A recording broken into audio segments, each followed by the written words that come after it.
I never thought I would walk away from my family and the Lord. My name is Angie. I've been going to City View for about a year now, and my story really starts about 10 years ago, my senior year of high school. I grew up with in a very strong family, Christian family. I even went to a high school that I was surrounded by almost my entire group of friends from church. It was a really good support system, and I still ended up falling for the lies of the enemy. In the beginning of my senior year, I started to like a boy that was not a believer. He did not follow the Lord, didn't believe anything about God. He was everything that I knew that I wasn't supposed to go towards or gravitate towards. And I tried to fight. I tried to tell myself, no, this is wrong. I know this is wrong. I know this isn't the right way to go. And then one day it just seemed like everything kind of snapped in my mind. I decided that, I know better. I know better than my family and my friends. I know better than God. And this is the way that I want to go. And so I started to date this boy, and things just kind of took off from there. I secretly was dating him behind my parents' back and behind my friends' back, and was just living this double life. Well, I'm Al Semler. This is my wife, Sharon Semler. We are Angie Patterson's parents. And what I remember about Angie growing up more than anything else is every time I came home from work, she'd come running from where it is and jump into my arms. From when she was little to where she got a little bit too big to do that, and I was a little too old, but it was still, she'd always come running to the door and say, "Hi, Daddy." And those memories are what made the break so hard later on, and why I became so angry with her, because she betrayed me and betrayed my wife, and my wife was really her champion throughout her years, and that was tough for me. Angie and I had the greatest relationship she was growing up, and it was our oldest daughter that shared the information that she found. It was October 1st when we found out that Angie had a secret life, and it was very extensive, and I was shocked because I trusted her, and I never ever thought that anything like that would have happened with her. Beginning of October in 2008, so about 10 years ago, that everything came out, my secret came out, my family found out about my relationship, and I decided from that moment on my 18th birthday, which is in November, that I would move out of the house so I could be with this guy and I could live the life that I wanted to live. And so on my 18th birthday, I packed up my room, all my clothes. I moved out and moved in with some friends from school, some non-Christian friends, and lived with them for a few weeks, and then had to kind of bounce around to different houses while I was out trying to find a place to stay. And things just kind of kept getting worse and worse. I kept falling deeper into my own sin, my own lies, and didn't care about my family, didn't care about what they thought. I ignored them, completely cut them out of my life, and tried to cut God out of my life. I never prayed so hard, fasted, and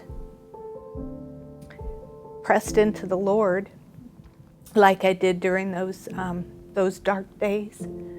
And I kept trusting she wasn't going to leave, and that God was going to do a miracle, and He was going to move the mountain, and it didn't happen that way.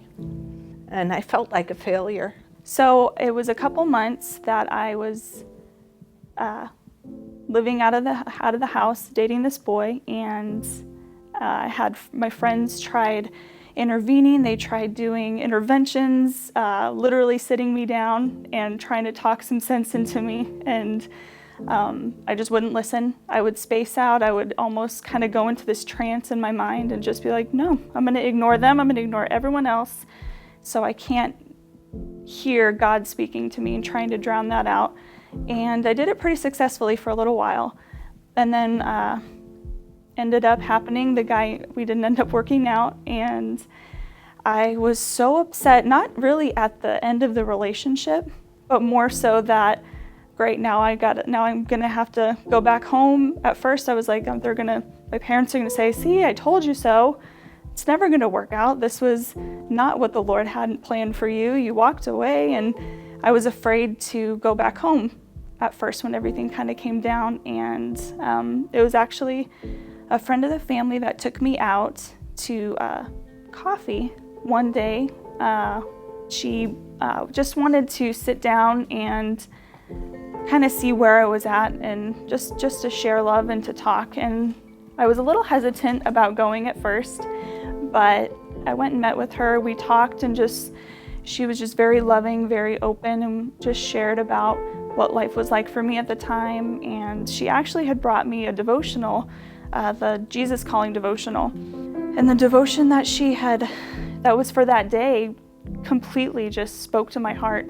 I could feel God really starting to move in my heart at that point. And that was kind of, I would believe, would be my turning point in the whole story. That night I went back to where I was staying, was sitting in the room, and I could feel God just saying my name and just sitting on the floor in the room saying, Angie, Angie, calling out to me. And I screamed at him and I said, just leave me alone, because I was trying to run away, trying to stay hidden from him. And no matter what, he always was right there. And after that night, I was starting to get in contact with my parents and my siblings. And there was just, I think it was about a week or so later that I was over at my parents' house. It was the first time I'd gone back over there. I was hanging out with one of my brothers. And that night, once I went back to where I was staying, I just had this ache in my heart. I want to go home. I'm done with this. I'm done with this life. I'm done with living this lie. So that night I was laying in bed, and I had gotten a call from my mom saying to come back home. And I instantly just felt this relief and this peace. And I said, yes, I want to come back home. And so it was that night I started packing up all my things. The next day was a Sunday. They came and picked me up. We went to church. My first time going back, seeing all the people that I'd grown up with since I was born. And it was hard. It was definitely hard showing my face in front of all these people that knew what I had done. But I was so ready to come back home to start mending things with my family and with God. And then that day, I'll never forget, it was January 25th when she came home, and it was awesome, but it took months and months for real reconciliation. I know for me, it took a while. I had to work through anger and forgiveness. There was so much. She was so different. She looked different, she talked different, she acted different. At first, I said, I see no good in this, and I have no idea what good will come from this. But God, in His sovereignty and His goodness, strengthened my husband and I and made our marriage stronger and better through it. We could encourage one another, and that I had really low days, and so then he would, and we just encourage one another. If there's one thing I learned, is to keep on praying, not to stop. It is discouraging. It is. I don't know what other things can be done, but I know prayer can always be done. Yeah. To see the whole scope of the story, you might say, beginning with the walk away to where she is today, a married woman, loving her husband, our new granddaughter coming before too long, to see the scope of God's grace to take a rebellious person all the way to this point here with the blessings that there is. That is an encouragement to me. I'm sure it's an encouragement to my wife. God has forgiven us so much. There's no way we could not forgive. God is in the ministry of reconciliation.